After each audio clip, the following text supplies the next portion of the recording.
I'm Nick Brind. I'm joined by Tom Dorner and George Barrow, and we're the three co-fund managers of the Polar Capital Global Financial Trust.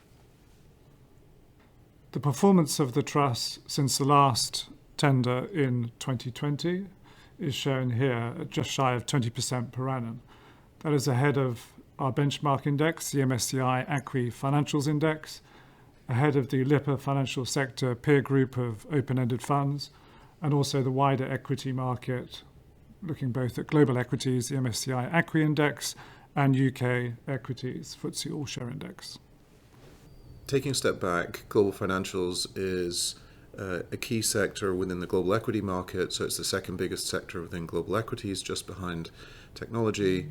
And when you look in more detail at the constituents of global financials, you'll see it's a very diversified sector spanning across banks, insurance companies, diversified financials, and payments. We've actively managed the trust for a long period of time, and you can see here that the allocation between banks, diversified financials, and insurance has changed significantly, particularly in recent years, away from banks and in favor of other sectors. We're able to find a number of compelling opportunities across the various subsectors within financials, some of which we show here. Many of these have been holdings that we've had in the trust for a long time. So banks make up about a third of the portfolio, spanning across US banks and European and Asian banks.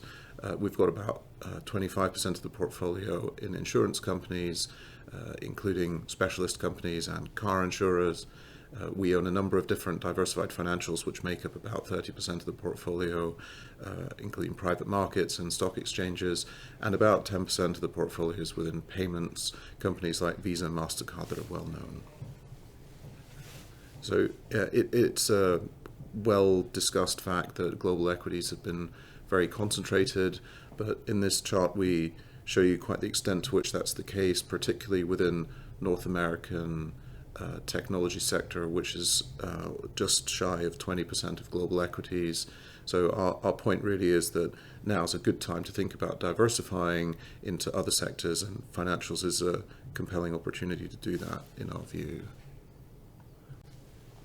Over the long term, prior to the financial crisis, there was a normal cyclical sort of relationship between US value and growth, which in the period after the financial crisis really was skewed abnormally by changes in interest rate policy and very low inflation.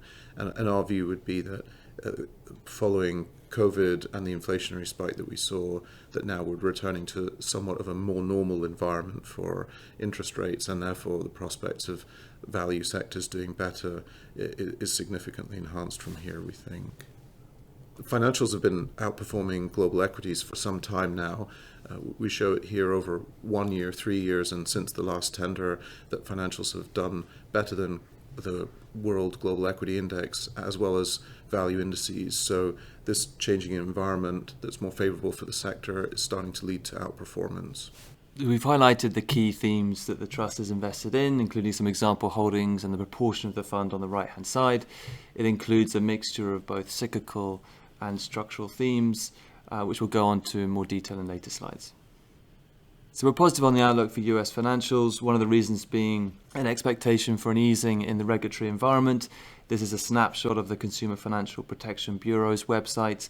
Now, we don't know the ultimate shape of US regulation, but the fact that it's directionally likely to ease from this point should have significant consequences in terms of capital market activity, capital return, and potentially for loan growth as well.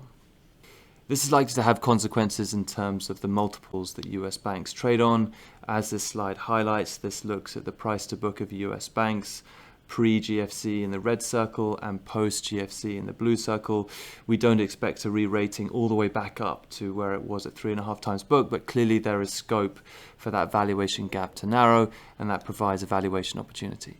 Another theme that we've been adding to is exchanges and platforms. Exchanges are a beneficiary of a pickup in volatility, so helpful from a portfolio construction perspective, but they've also seen a diversification in their revenues and a shift towards more recurrent earning streams, as highlighted on the left, with NASDAQ generating 78% from recurrent revenues.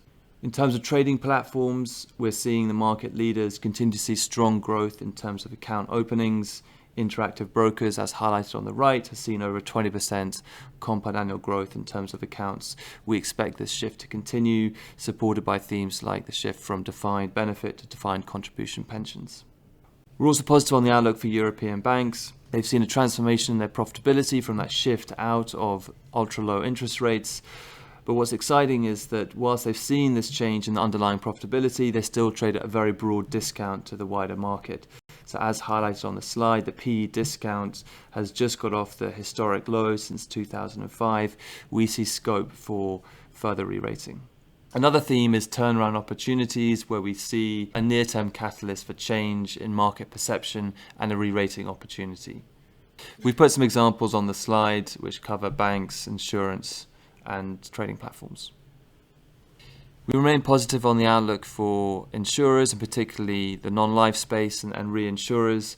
Their profitability has benefited from a hardening of the rate environment in 2023. Whilst there's been some moderation in pricing, ROEs remain well in excess of the cost of capital, and it continues to benefit from a favourable pricing environment and underwriting discipline, which is limiting ultimate losses.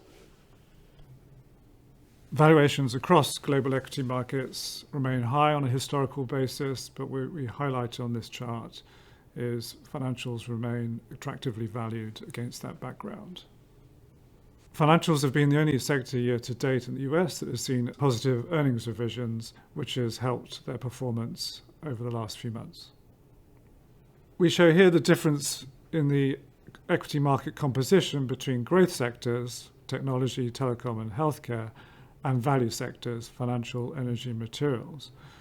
And we continue to believe that the low level of value sectors representation in markets is likely to continue to rise from the low levels that we've seen in recent years. To wrap up, we remain very constructive on the outlook for the sector as a consequence of the normalization in interest rates we've seen. We think financials offer diversification against wider equity markets, particularly growth sectors where we've seen a concentration in US technology. And against that background, the Trust has delivered good returns to investors. Thank you for listening.